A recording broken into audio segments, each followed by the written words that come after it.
지난 시간에 우리는 초실절에 초막절에 예수님의 형제들이 예수님에게 당신의 뜻을 지금까지 당신이 해왔던 많은 일들을 드러내서 하루속히 왕이 되십시오 하는 그런 뜻으로 초막절에 예루살렘에 올라가서 제자들에게도 자신이 누구인지를 드러내라고 그렇게 요구를 했습니다. 그럼에도 불구하고 예수님은 아직 때가 되지 않았다고 하고 먼저 가라고 돌려보내고 자신은 이제 나중에 올라가는 것을 볼 수가 있습니다. 그러니까 드러낸다, 드러내지 않고 원래 이렇게 또 올라가시고 하는 것을 보면 분명히 사람들에게 알려야 할 것이 있고 알리지 않아야 될 것이 있고 또 알려야 할 때가 있고 때가 아직 되지 않은 것도 있는 것을 볼 수가 있습니다. 그런데 이제 명절에 예수님이 예루살렘에 올라왔어요. 우리가 잘 아는 대로 지난주에 살펴봤던 것처럼 유대인의 3대 절기는 유월절과 맥추절과 초막절인데 이 초막절은 마지막 예수님의 재림절을 기념하는 절기고 그래서 유대인들뿐만 아니라 외국에 있는 많은 유대인들이 함께 모이는 그런 날이기도 합니다. 외국에 흩어져 사는 사람들을 우리가 디아스포라 그렇게 부르죠. 그런 많은 사람들이 예루살렘 성전을 올라갈 때는 시편을 읽고 외우고 노래하면서 정말 축제의 분위기로 왁자지껄하게 자기 자신들을 드러내고 하나님을 찬양하면서 올라갔습니다. 그러나 예수님은 중간에 한 3, 4일 보통 초막절을 7일 내지는 8일 동안 명절을 지낸다고 했어요. 중간에 한 3, 4일이 지난 뒤로 올라갔는데 예루살렘 성전에 올라가니까 두 부류가 지금 오늘 본문에 우리에게 소개되고 있어요. 한 부류는 예수님을 죽이려고 하는 부류고 한 부류는 예수님을 구세주로 메시아로 왕으로 섬기려고 하는 사람들이죠. 여기에 보니까 사람들이 예수를 찾았다. 이 원어를 보면 헬라어에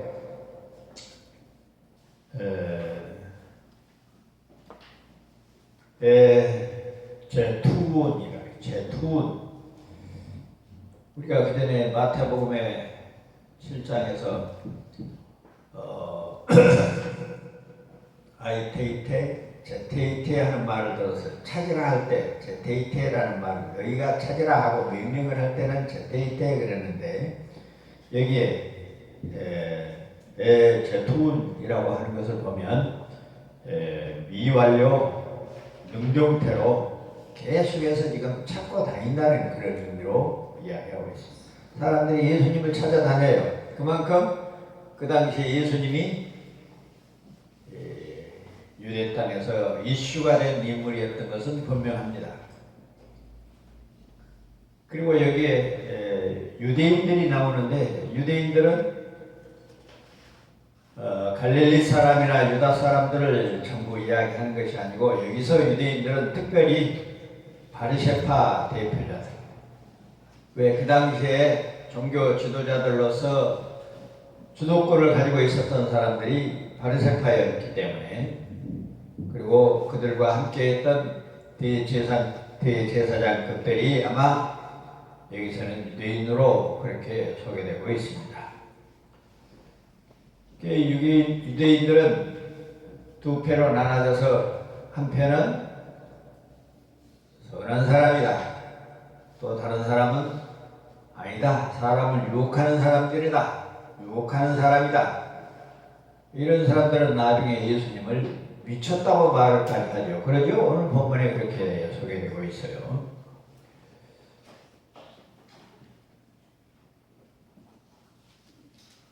예수님을 찾는 사람들이 두 부류로 오늘 본문에 소개되고 있습니다.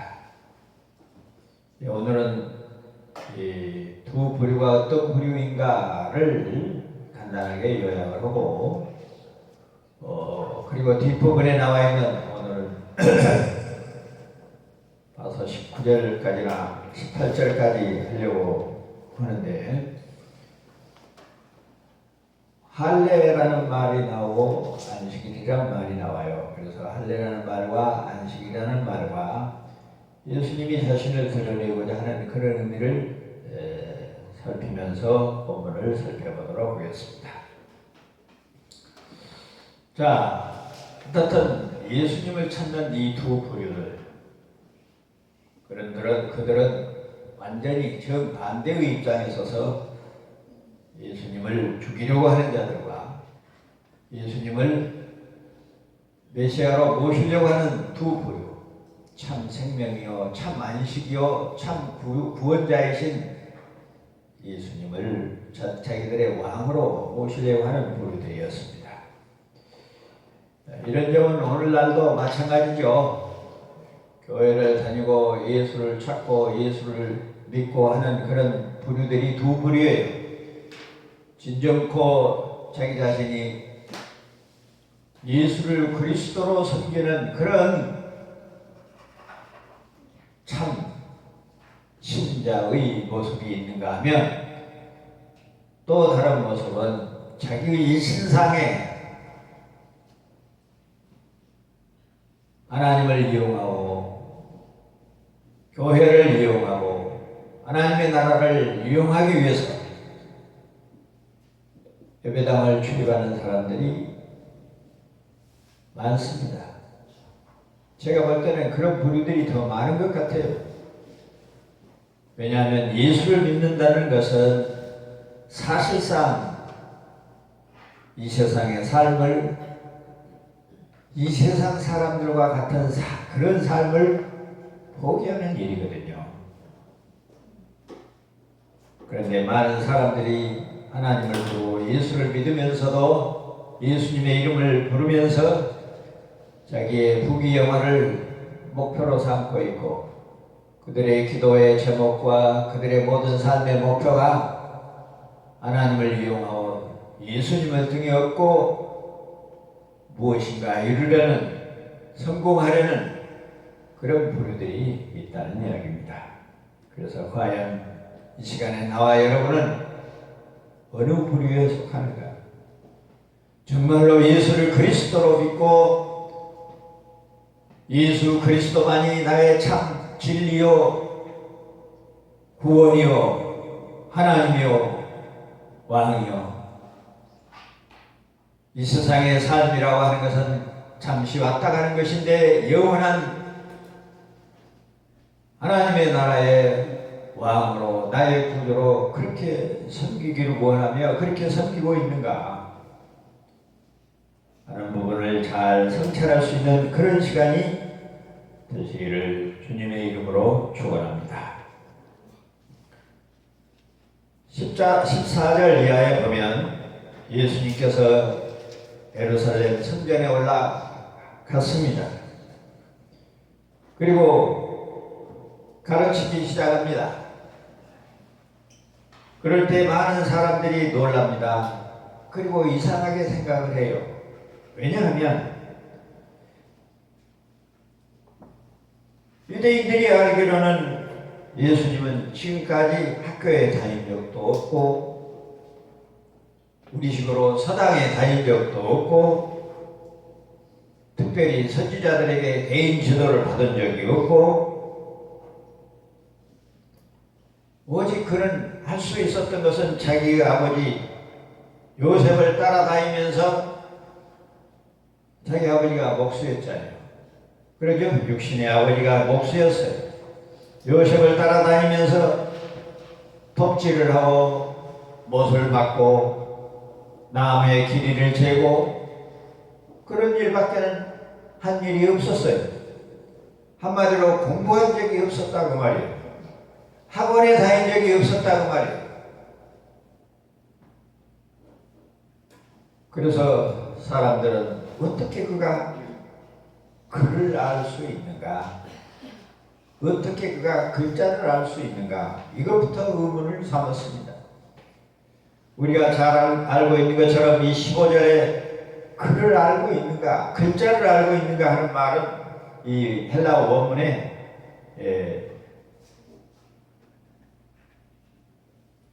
그람마타라고 되어 있습니다. 그람마타라고 되어 있는데 그라포라는 말도 들어봤죠? 그라포, 그람마. 자, 이 그람마타는 그람마의 목적 중성 복수형인데 원래는 글자라는 말로 사용을 했어요. 글자 하나하나 A, B, C 가나, 기역, 니은, 디귿 알레베트, 기멜, 알파베트 이런 식으로 글자 하나하나를 이 그람마라고 했죠. 근데 점차 편지라는 말로 또는 성경이라는 말로 율법이라는 말로 확장되어 사용하기 시작했습니다. 그리고 나중에는 학문이나 기록 또는 문학 이런 말까지 교양 이런 말까지 이런 뜻으로 사용하기도 했습니다. 그래서 여기서는 성경 또는 학문 왜 성경을 지금 가르치고 있는 형태이니까 어떻게 그가 글자를 알고 있냐 글을 알고 있냐 물론 배운 적이 없는데 글자도 어떻게 알고 있는가 그리고 어떻게 확장적으로는 성경을 우리에게 이런 설명할 수가 있는가 하는 의미로 지금 사용되어지는 말입니다. 예수님은 말합니다. 자신은 하나님께서 보낸 자라. 더 확실히 말하면 자신이 사람의 몸을 입고 온 하나님이다. 너희들이 기다리고 기다리던 메시아다. 그런 뜻으로 내 교훈은 내 것이 아니오 나를 보내신 이의 것이라. 사람이 하나님의 뜻을 행하면 이 교훈이 하나님께서 왔는지 내 스스로 말하는지 알 것이다. 이렇게 말하고 있어요. 우리가 그전에도 말씀을 드렸던 것처럼 성경은 마치 달을 가리키는 손과 같다고 그랬어요. 내 교훈이 내 것이 아니요 나를 보내신 이의 것이라. 사람이 하나님의 뜻을 행하면 이 교훈이 하나님께로 왔는지 내 스스로 말한 것인지 알 것이라. 이 말이 참 문자 그대로 보면 오해하기도 쉽고 어려운 말이죠. 예수님이 하나님이라고 하는 의미는 전혀 이 안에 없어요. 또 예수님이 사람의 몸을 입고 왔다는 그런 의미도 없어요. 그러나 유대인들이 예수님의 말씀을 믿지 않고 오히려 죽이려고 하는 그런 상황 속에서 모세가 가르쳤던 모든 율법이나 성경이 가르쳤던 모든 내용이 자기 자신 예수 그리스도 메시아 그분을 가르치고 있는데도 그분이 자기 자신들 앞에 나와 있는데 할아버지보단 그 안타까운 심정을 묘사하면서 성경이 너희는 나를 글자도 배운 적이 없고 어떻게 저렇게 성경을 아느냐고 말하지만 정말로 너희가 성경을 바르게 알았더라면 내가 누군지를 알 것이다 하는 뜻으로 그렇게 말하고 있다 하는 것을 우리가 간파해야 돼요. 하나님의 뜻을 행하려고 부름을 받은 사람은 모세가 말했던 율법의 의미를 아는 사람들은 메시아를 기다렸던 사람들은 예수께서 육체를 입으신 하나님이신 것을 알게 되었을 것인데, 그 말씀은 생명의 능력이 있음을 알고 순종하고 따르게 되었을 것인데, 유대인들은 그를 영접하지를 아니하고 오히려 죽이려고 하는 부류들이 있었다는 것입니다. 우리들도 예수를 그리스도로 믿는 이 믿음이 연약하고 희박해질 때에 사탄이 역사하여 그 말씀과 그 뜻을 따라 살지를 못하므로 우리의 영안이 어두워지고 우리의 삶이 세상 사람과 구별되지 않을 때가 많이 있음을 명심해야 됩니다.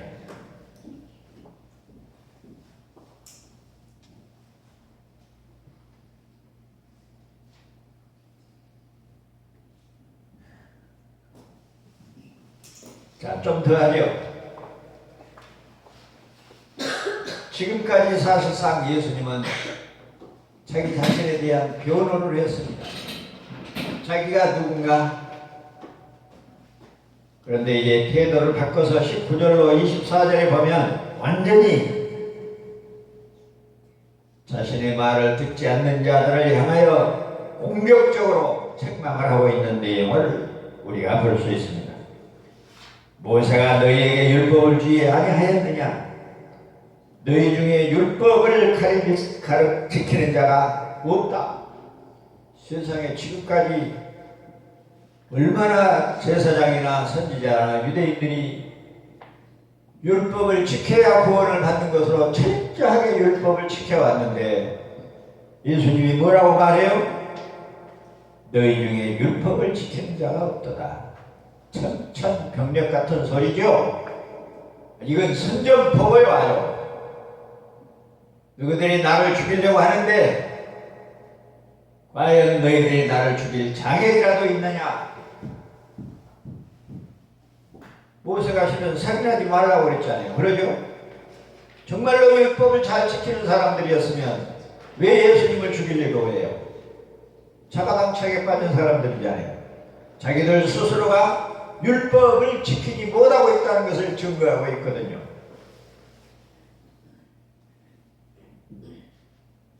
자기를 죽이려고 하는 그런 부류들을 향하여 율법을 지키는 자가 없다. 왜? 라가라 하는 욕만 해도 이미 살인을 했는데 자기 자신을 죽이려고, 예수님을 죽이려고 찾아다녔으니 그들이 율법을 지키는 사람, 그런 사람들로 볼 수 없는 것 아닙니까?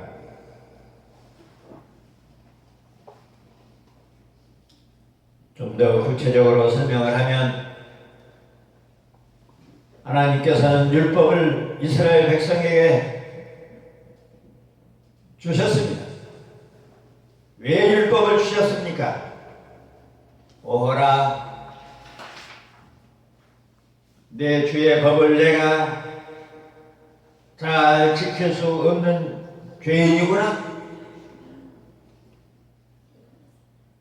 율법을 통하여 죄를 깨닫고 회개하고 죄인임을 고백하고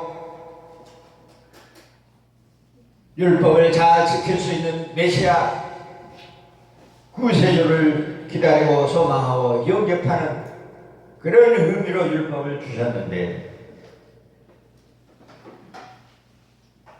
그렇게 이해하지를 못하고 율법을 잘 지켜야 구원받는 것으로 그렇게 이해를 하고, 그러면서도 율법을 잘 지키지 못하는 그들이 어찌 유대인이요 하나님의 백성이라고 말할 수 있겠느냐 하는 이야기입니다.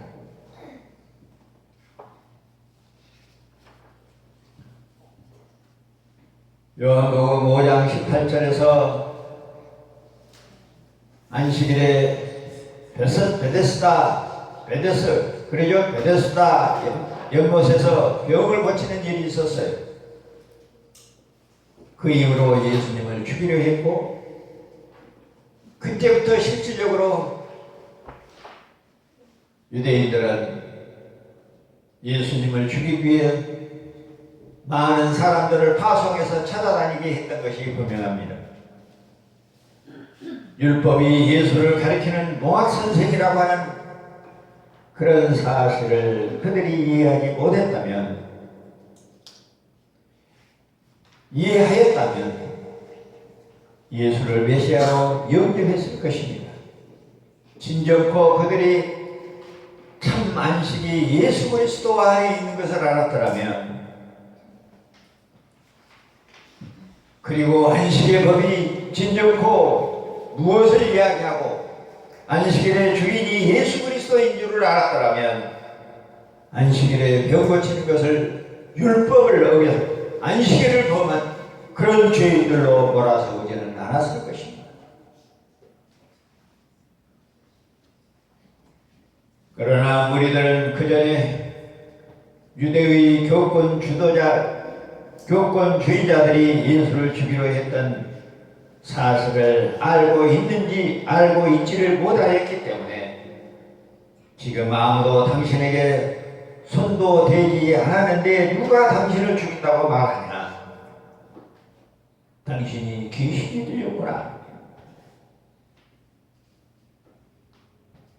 사실 이 말은 자세히 살펴보면 자기들의 속 마음을 감추고 죽이려고 하고 있으면서도 왜 너희들이 나를 죽이려고 하느냐 하는 말에 그 말을 다시 해석시키고 그 말이 가당치 않은 말이라고 하는 사실을 내세우기 위해서 누가 당신을 죽이려고 하냐? 당신이 미쳤구나. 이렇게 이야기하고 있는 거예요. 예수님은 자신이 하시는 말씀을 이해하지 못하고 겉만 보고 액면 그대로 판단하고 있는 그들에게 외모로 판단하지 말아라. 공의로 판단을 해야 된다. 이렇게 말씀하고 있습니다. 예수님은 자기 자신이 생명 그 자체임을 밝히셨습니다. 다시 말해 하나님과의 참 언약적 삶을 회복시킴으로써 안식일의 의미를 성취하시는 그가 누군가 자기 자신임을 보이시고 말씀하시고 있는 것입니다. 그러나 그들은 생명을 가져다주는 예수를 오히려 미워했습니다. 그리고 사망에 이르게 하는 육체, 율법적 행위의 삶을 더 좋아했습니다. 안식일은 참 안식의 주인 예수 그리스도를 가리키는 제도였습니다. 구약의 모든 제도가 그렇듯이 안식일에 병자를 고치는 주님을 율법을 범하고 안식일을 범했다고 말하지만 안식일에 병자를 고치는 것은 안식을 주는 일이요 참 안식의 주인임을 그렇게 계시하고 있는데도 그들은 깨닫지를 못했습니다. 그러면 유대인들의 풍습 중에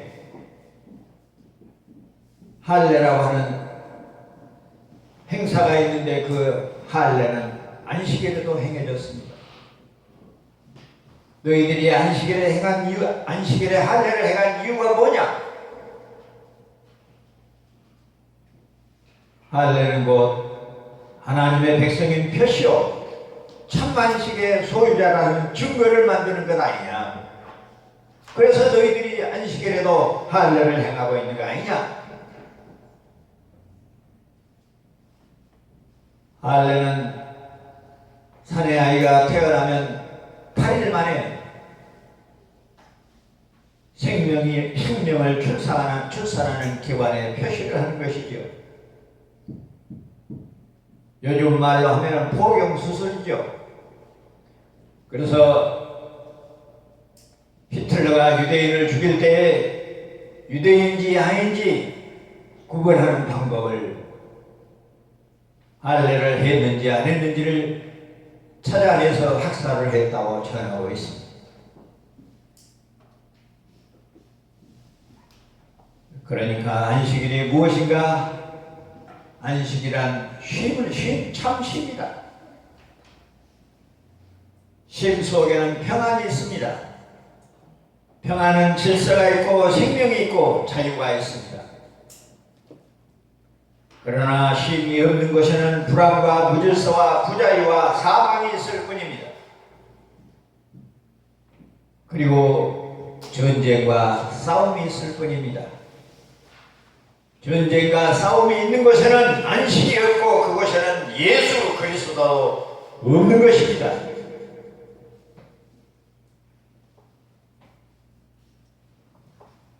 참다운 쉼과 참다운 평안과 참다운 생명과 자유가 어디 있는가? 그것은 예수 그리스도 안에만 있습니다. 예수 그리스도 안에만 참 안식과 참 생명과 참 자유가 있습니다. 그러니까 우리가 안식일을 기억하여 거룩히 지켜라 하는 말을 잘못 오해하면 이런저런 일을 다 하지 말고 네 다리 쭉 뻗고 편히 누워서 잠을 자거라 쉬어라 그런 뜻으로 이해하면 안 됩니다. 우리가 쉼은 쉴수록 온몸이 더 뻐근해지고 잠을 자면 잘수록 더 잠이 오는 이유가 뭡니까? 그것이 참 안식이 아니기 때문에 그렇습니다.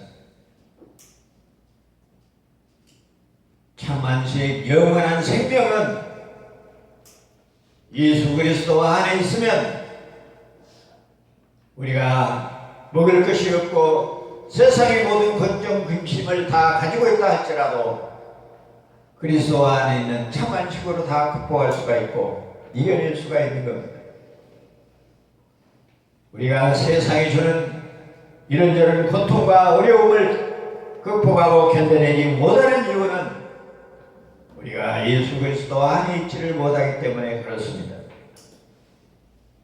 그러므로 이 시간에 나와 여러분이 예수 그리스도 안에서 그리고 그리스도를 모심으로 세상의 모든 고통과 고난을 이겨낼 수 있도록 은혜를 받을 수 있기를 주님의 이름으로 축원합니다. 이제 말씀을 정리합시다. 할례는 정차 예수 그리스도를 메시아로 하나님 나라의 왕으로 나의 구주로 인정하고 받아들이는 그런 표시로 하나님의 백성의 표시요. 이것은 신약 백성에게 중생으로 믿음으로 나타나고 있었습니다. 그래서 신약 백성이 예수를 그리스도로 믿는 중생의 예표가 바로 이 할례입니다. 우리가 믿음으로 성령을 모시고 하나님의 백성이 된 그런 그림자가 바로 구약에 나타난 할례인 것입니다. 안식일 역시 예수 그리스도의 부활하심으로 이루어질 부활절을 부활의 날을 예표하는 그런 날입니다. 안식일은 제7일에 이루어졌지만 부활은 제8일에 이루어졌습니다. 순서적으로 보더라도 7 다음에는 8이요 8 앞에는 7입니다. 그러므로 구약의 7은 신약의 8로 바꿔짐이 당연하고 그것이 바로 구속사를 이해할 때만 가능한 일입니다. 성경 어디에도 안식일을 주일로 바꿔라 하는 말이 없습니다. 그러나 창세기부터 요한계시록까지 성경을 구속의 역사로 하나의 씨앗이 점점점 자라서 완성해 나아가는 발전적인 그런 구속의 역사로 보았을 때만 구약의 내용이 어떻게 신약 안에서 성취되고 이루어지는지를 알게 되는 것입니다. 이 시간에도 우리가 구속사를 강구하고 있는 이유를 이해해야 합니다. 구약의 백성들에게 할례를 주므로 하나님의 백성의 표시가 되었던 것처럼 나와 여러분 신약시대의 나와 여러분은 예수를 그리스도로 믿음으로 중생하여 하나님의 백성이 되고 믿음으로 구원을 받은 것처럼 제7일 안식일은 제8일 부활의 날 우리가 예배한 것은 너무나 당연하고 오히려 그것이 하나님의 뜻에 맞고 성경책이라는 것을 명심해야 됩니다. 어떤 교파들은 성경에 어디 안식일을 주일로 바꾸는 일이 있느냐, 6월절을 부활절로 지키라고 하는 말이 어디에 있느냐라고 말하지만 맥주절이나 오순절을 성령 강림절로 지키라는 말이 어디 있느냐고 말하지만 그것은 구속의 역사를 알지 못하기 때문에 하는 말들입니다. 성경은 많은 책들이나 많은 이야기를 그려 모아놓은 것이 아니고 이 역사 안에서 하나님의 나라는 시작되고 점진적으로 발전하여 예수 그리스도가 재림하면 완성되는 그런 구속의 역사가 바로 성경입니다. 도덕책이 아니요 신앙 위전집이 아니요 신도기복합이 아니요 기복집이 아닙니다. 이제 이 하나님의 말씀을 바르게 깨달음으로 말미암아 나와 여러분에게도 세상 사람들이 알지 못하는 꾸준한 발전과 성장으로 그리스도를 닮아가는 역사가 날마다 이루어지기를 성부와 성자와 성령의 이름으로 축원합니다. 기도하겠습니다.